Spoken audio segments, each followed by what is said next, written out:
Quando eu comecei a falar de representação espacial, eu dei dois exemplos de descrição de movimento. Em um extremo, eu coloquei o caso de uma partícula cujo volume é desprezível e, portanto, essencialmente, o que ela poderia ter de movimento é só translação. Não faz sentido falar de rotação em torno dela mesma ou mesmo de deformações, já que ela não tem volume. E no outro extremo, eu coloquei uma bola de praia que, em última instância, era formado por um conjunto N de partículas que poderiam ficar absolutamente independente no espaço. Ali eu poderia falar deslocamento, rotação em torno do centro, poderia falar de compressão, poderia falar de distensão, poderia falar da bola ser rasgada ou de todas as suas partículas serem desintegradas. E aí eu disse também que o primeiro caso é simples demais para o que a gente precisa, que no final das contas, descrever um movimento de manipuladores, e o outro caso era muito complexo, não era necessário para nós aqui. Nós vamos falar agora de um tipo de objeto que está entre esses dois extremos e que vai ser útil para posteriormente fazer a descrição do movimento de manipuladores robóticos, que são os corpos rígidos. Corpos rígidos é um conceito da física e eu posso dar uma definição física do que eles são e posso dar também uma definição matemática. Começando com a física, vou desenhar aqui um exemplo. Imagina que você tem um cubo de aço maciço.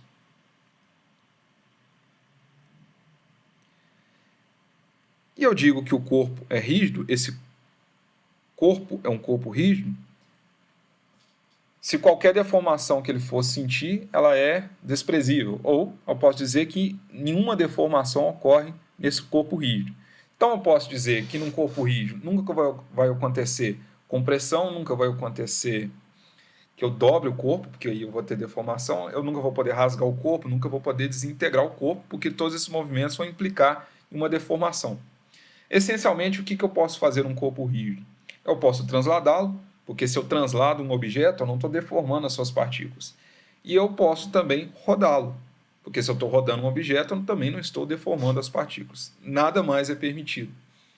É claro que o corpo rígido ele é uma idealização física, porque mesmo esse cubo feito de aço maciço, dependendo da força que você coloca nele, ele vai sofrer movimentos que não são de corpos rígidos. Ele pode sofrer, por exemplo, uma deformação. Mas para forças razoáveis, eu posso assumir muito bem que um cubo feito de aço maciço, ele é de fato um corpo rígido. Então essa é a definição física. É um corpo que todo movimento que vai acontecer nele não gere nunca deformação, que no final das contas vai implicar só translações e rotações.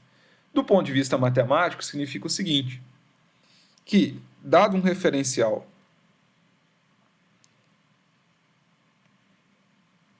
e dado dois pontos quaisquer, que eu escolho observar do objeto, ponto A e ponto B, se o objeto for um corpo rígido, não importa que movimento aconteça, vai ser sempre verdade que a distância de A para B fica constante no tempo. Então, o vetor PA de T, que dá a posição de A com relação a esse referencial, menos o vetor PB de T, se eu tirar a norma euclidiana, representado por essas barras verticais, eu vou ter o tamanho do vetor. Se ela for constante para todo T, e isso for verdade para quaisquer dois pontos, não pode ser só para alguns, tem que ser para as quaisquer, eu tenho, portanto, um corpo rígido. Então, essa é a definição matemática. As tais deformações, o que elas fariam, do ponto de vista matemático, é aumentar ou diminuir, mudar a distância entre dois pontos. Se não há deformações, significa que dois pontos quaisquer, eles sempre mantêm a distância entre eles. Essa é a definição matemática de corpos rígidos. Os corpos rígidos, eles vão ser bastante úteis para descrever o movimento de robôs manipuladores, como a gente vai começar a ver na próxima lição. Mas isso significa que os robôs, portanto, são corpos rígidos? Não. Por exemplo, imagina que eu tenho um robô planar com duas juntas rotativas e dois elos que são corpos rígidos, são feitos de aço maciço. E aqui desenhar um efetuador. Se for verdade que é um corpo rígido, então dois pontos quaisquer que observar o movimento vão manter entre eles a mesma distância. Então, vou eleger um ponto A aqui e um ponto B aqui. E qualquer que seja o movimento que acontecer nesse robô, se ele for um corpo rígido, a distância vai se manter. Mas isso não é verdade, porque se essa segunda junta aqui, rotativa, rodar e for, por exemplo, fazer com que o segundo elo venha para cá.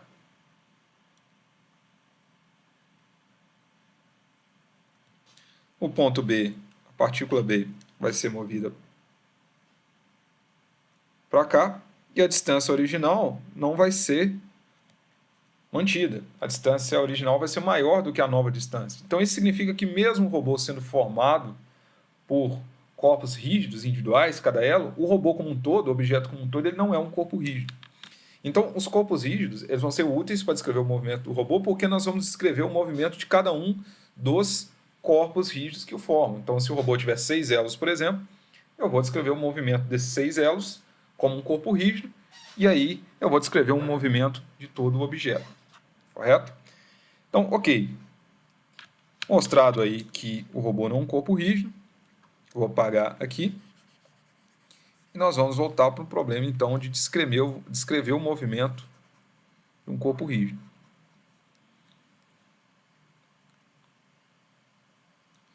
Então, vou manter aqui meu cubo. E eu quero descrever o movimento desse cubo. Como eu já tinha adiantado, essencialmente, o que um corpo rígido pode sofrer de movimento são translações e rotações. E aí, como é que eu posso descrever isso matematicamente? Por descrever, entenda-se, como eu disse no início, eu tenho que saber dizer exatamente como está cada partícula do objeto num determinado instante de tempo sem nenhuma ambiguidade. A primeira coisa que eu tenho que ter para fazer a descrição do movimento é um referencial. Aqui o meu referencial x0, y0, z0. Nós costumamos chamar esse referencial de, em robótica, referencial do mundo. Um referencial fixo que é conveniente para a gente. E aí o objeto, o corpo rígido que eu quero descrever o movimento, eu vou ter que grudar nele um outro referencial que eu vou chamar de referencial do objeto. E aí eu vou desenhá-lo aqui de azul. Então vou desenhar aqui de modo que cada eixo, por exemplo, seja ortogonal a cada uma das faces. Então esse é o x do objeto.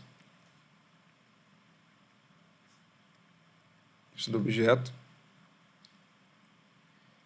E z do objeto.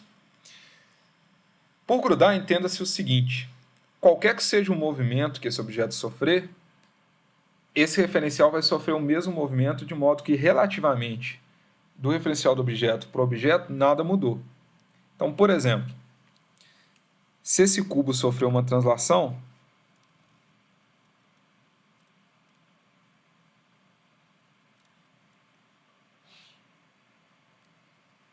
o referencial do objeto sofreu a mesmíssima translação, nada mudou com relação aos dois. Com relação ao referencial do mundo, mudou.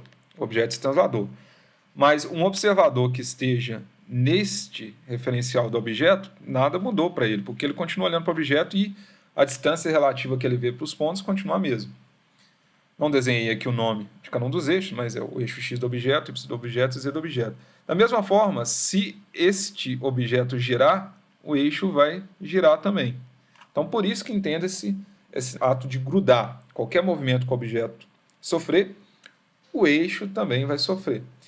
E a única coisa que o eixo pode sofrer de movimento é translação e rotação.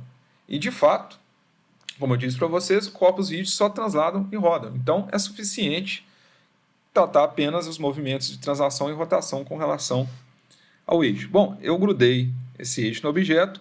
Eu vou grudá-lo da maneira que for mais conveniente para mim. Eu grudei aqui de modo que cada um desses eixos sejam ortogonais às faces, mas eu poderia fazer de um outro jeito qualquer, poderia colocar ele rodado, poderia colocar o centro aqui do eixo, que está no centro geométrico do cubo, em uma dos vértices, não teria problema, poderia fazer do jeito que for mais conveniente para mim. O importante é que, para quem eu estiver descrevendo o movimento do objeto, ele tem que estar claro duas coisas. Qual que é o referencial do mundo, porque senão as informações numéricas que eu vou passar para ele são descontextualizadas, informações de distância, de rotação, ele não vai saber como lidar com isso, e também como esse referencial do objeto está grudado no objeto. É importante que isso esteja claro também, são as regras do jogo para que um observador possa observar o movimento desse corpo rígido. Bom, dito isso, fui lá, grudei o objeto, de modo que, se o observador do movimento souber como está o referencial do objeto, então, por exemplo, o referencial do objeto está assim. Agora é importante escrever aqui o nome de cada um dos eixos. Como ele sabe como o referencial do objeto está grudado no objeto, ele vai saber reconstruir todas as partículas que formam o objeto. Ele vai conseguir reconstruir todo o objeto.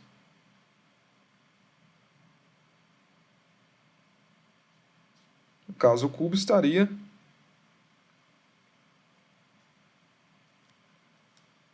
não ficou muito bom isso.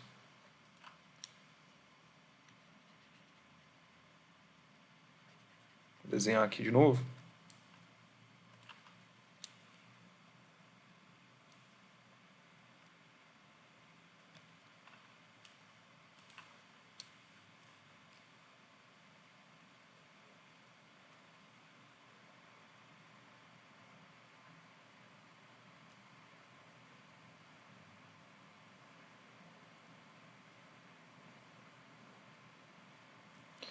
O objeto estaria assim. Então, por exemplo, se aqui eu desenhar um A para distinguir essa face, o A estaria aqui. E aí, qualquer outra partícula deste objeto, eu conseguiria localizá-la sem nenhuma ambiguidade. Então, note que, mesmo sem rastrear todas as partículas individuais do objeto, fornecendo como está esse referencial do objeto, eu consigo localizar cada uma das partículas, porque eu sei que a posição relativa dessas partículas com relação ao eixo do objeto não mudou. Continua a mesmíssima posição relativa. A posição absoluta delas com relação ao referencial do mundo, x0, y0, z0, essa mudou. Mas com relação ao referencial do objeto, essa posição não mudou. Isso vem do fato do objeto ser um corpo rígido.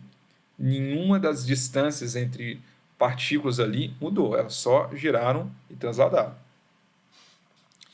Então, dessa discussão fica claro que para rastrear um movimento de um corpo rígido, eu tenho que rastrear a todo instante de tempo como está o referencial que está grudado no objeto.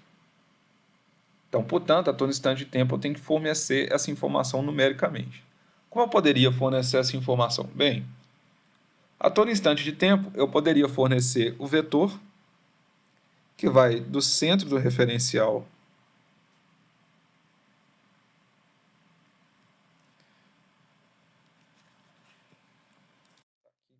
poderia fornecer a todo instante de tempo o vetor que vai do centro do referencial do mundo para o centro do referencial do objeto. 3 componentes, x0, y0 e z0. A partir daí, eu já teria resolvido o problema do centro do referencial do objeto, já teria localizado ele. Só que eu ainda não saberia escrever como eles estão orientados no espaço. Para isso, o que eu vou fazer? Eu vou desenhar um eixo que está centrado no eixo, está centrado no mesmo centro do eixo do objeto, que está aqui onde termina o vetor P de t, e desenhar um outro eixo que é completamente alinhado, paralelo ao eixo do mundo.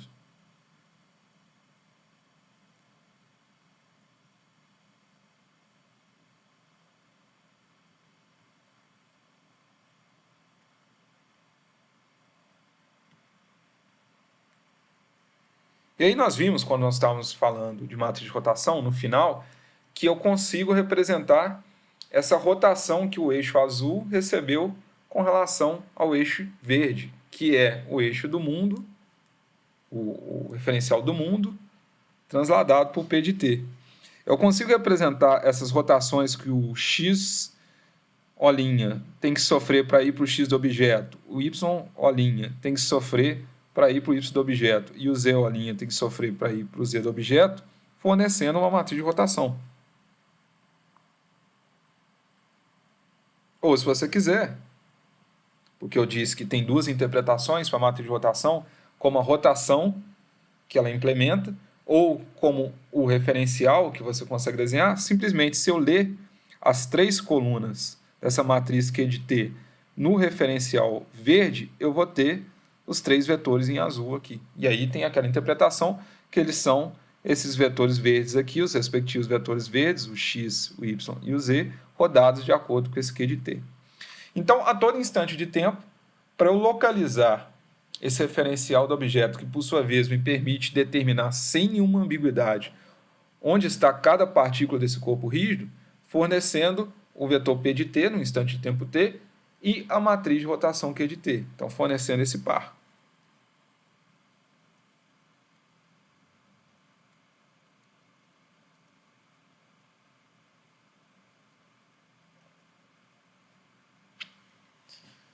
Isso significa que, no caso de uma partícula, cujo volume não importa, eu preciso fornecer a todo instante de tempo 3 números. Só a posição daquela partícula. No caso de n partículas independentes no espaço, eu tenho que fornecer 3 vezes n números a todo instante de tempo. Para cada partícula, as 3 coordenadas. E para um corpo rígido, eu consigo fornecer 3 números da posição e 9 números da orientação, se eu escolher a matriz de rotação como representação de rotação, que é o que nós vamos fazer nessa disciplina, mas não é obrigatório. Então, eu precisaria de 12 números a todo instante de tempo para identificar, sem nenhuma ambiguidade, como está cada partícula daquele corpo naquele instante de tempo. Se eu optar por usar ângulos de Euler, eu vou ter 6 números em todo instante de tempo, 3 suposições e os 3 ângulos de Euler para orientação. De toda forma, seja qual for que eu escolha, vai ter aí essa descrição sem nenhuma ambiguidade, e aí, portanto, finalmente eu sei como descrever o movimento de um corpo rígido. Fornecendo a todo instante de tempo essas informações, no caso aí os 12 números, e lembrando que há 2 coisas implícitas que são importantes aqui que não podem ser ignoradas. Onde está o referencial do mundo e onde está o referencial que está grudado no objeto. Aquele que vai receber a informação que vai observar o movimento tem que ter isso claro em mente.